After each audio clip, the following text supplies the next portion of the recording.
আমি যাকে মানে খুব মানে মন থেকে প্রাণ থেকে ভালোবাসতাম, আমার তো গুরুদেব। আজকে চলে এসেছিলাম চণ্ডীগড় ছায়া স্কুল অফ আর্টের একটা অ্যাফাইলাইট পার্টনার, যে কিনা হচ্ছে কিশলয় আর্ট অফ স্কুল, যেটা কিনা হালি শহরে আছে। তো নবীন ঘোষ মহাশয়, স্যার আমাদের নমস্কার।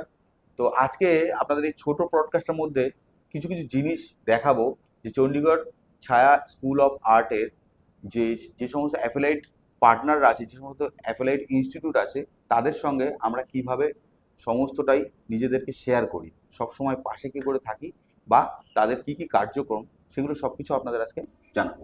তো স্যার নমস্কার। নমস্কার। আচ্ছা স্যার, আপনি এটা বলুন যে এই ছায়া স্কুল অফ আর্টের সঙ্গে আপনি কতদিন ধরে যুক্ত আছেন? আমি বছর পাঁচেক হলো ওনাদের সাথে যুক্ত হয়েছি, তার আগে অন্য সেন্টার ছিল। তো ছায়া স্কুল অফ আর্টের সঙ্গে বছর পাঁচেক হয়েছে যুক্ত বছর হয়েছি। পাঁচেক হলেও আপনি যুক্ত। আচ্ছা, অন্য সেন্টার থেকে আপনি ধরুন ছায়া স্কুল অফ আর্টের সঙ্গে যুক্ত হয়েছেন, হুম। কেন হঠাৎ করে ছায়া স্কুল অফ আর্ট কেন? আমি আসলাম বিগত দিনে আমার অন্য সেন্টারে যখন ছিলাম, ওকে। বেশ কিছু অভিজ্ঞতার সঙ্গে মুখোমুখি হয়েছি যেগুলো আমার ভালো লাগেনি। আচ্ছা। ঠিক আছে, মানে সেটা হচ্ছে বিশেষ করে পরীক্ষা সংক্রান্ত ব্যাপারে। ওকে। তো যেটা ছায়া স্কুল অফ আর্টের সঙ্গে যুক্ত হয়ে হুম। অনেকটাই ইজি হয়েছে এবং ভালো লাগছে। মানে আমাদের প্রসিডিওর সম্পর্কে আপনার পুরোপুরি জানা একদম আছে, একদম একদম। এবং আপনি ভেবেছেন যে বা দেখেছেন যে এই জিনিসটা মানে আমাদের চণ্ডীগড় ছায়া স্কুল অফ আর্ট ভীষণভাবে আপনাকে হেল্প করে আপনাদের অনেক জন্য। অনেক অনেক অনেক আচ্ছা খুব আচ্ছা, ভালো। এনাদের এক্সাম প্রসিডিওরটা কেমন? এক্সাম প্রসিডিওর যেরকম ভাবে ওনারা এক্সামিনার সেট করে দেন, আমার এখানে এক্সামিনার আসেন, ওকে। এক্সামিনার পরীক্ষা নিচ্ছেন, ছাত্রছাত্রীরা পরীক্ষা দিচ্ছে, হ্যাঁ, তারপরে আবার ফর্ম ফিল আপ হচ্ছে। ওকে। উম, এইভাবে যে মানে মোটামুটি যেটা হয় অন্যান্য যে সমস্ত অর্গানাইজেশন আছে তাদের থেকে কি আমাদের ফিসটা একটু কম আছে কি? আছে। ঠিকই আছে। আচ্ছা, আপনি এই জায়গাটায় যে আপনি একটা আর্টের স্কুল চালান, তো সেক্ষেত্রে আপনার জার্নিটা কত দিনকার?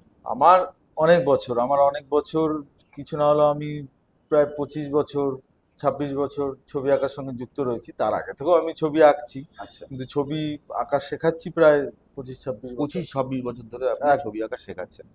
তো এই জায়গা থেকে আপনার কোনো সময় মনে হয়নি যে আমি একটা নিজের একটা কোনো স্টুডিও বানাই বা কোনো কিছু করি?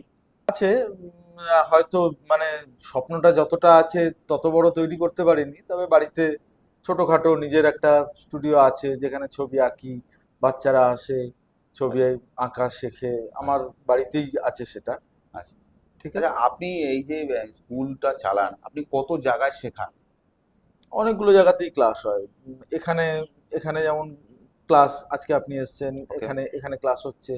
মানে এক এক এছাড়াও দিনে এক এক এক জায়গায়? একটা জায়গায় ক্লাস থাকে। ওকে ওকে, এক এক দিনে এক এক জায়গায় যদি শেখান, তাহলে মানে পুরো সপ্তাহটাই আপনি এরকম শেখাতে পুরো থাকেন? সপ্তাহটাই ড্রয়িং এর সঙ্গেই আমার থাকে, ছোট ছোট বাচ্চাদের সঙ্গেই কেটে যায় আচ্ছা আচ্ছা। সারা সপ্তাহ। আপনার এমন কোনো ছবি আছে বা এমন কোনো শিল্প কার্য আছে যেটা আপনার খুব ফেমাস হয়েছে বা কোথাও দিয়েছেন, বা এমন কিছু মানে আপনার স্মরণীয় কিছু একটা?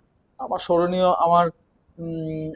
আমি যাকে মানে খুব মানে মন থেকে প্রাণ থেকে ভালোবাসতাম, আমার গুরুদেব, ওকে। বিখ্যাত চিত্রশিল্পী ওয়াসিম কাপুর। আচ্ছা। হ্যাঁ, তার পোর্ট্রেট আমি তার হাতে তুলে দিয়েছি। আমরা এক্সিবিশন করতাম। ওকে।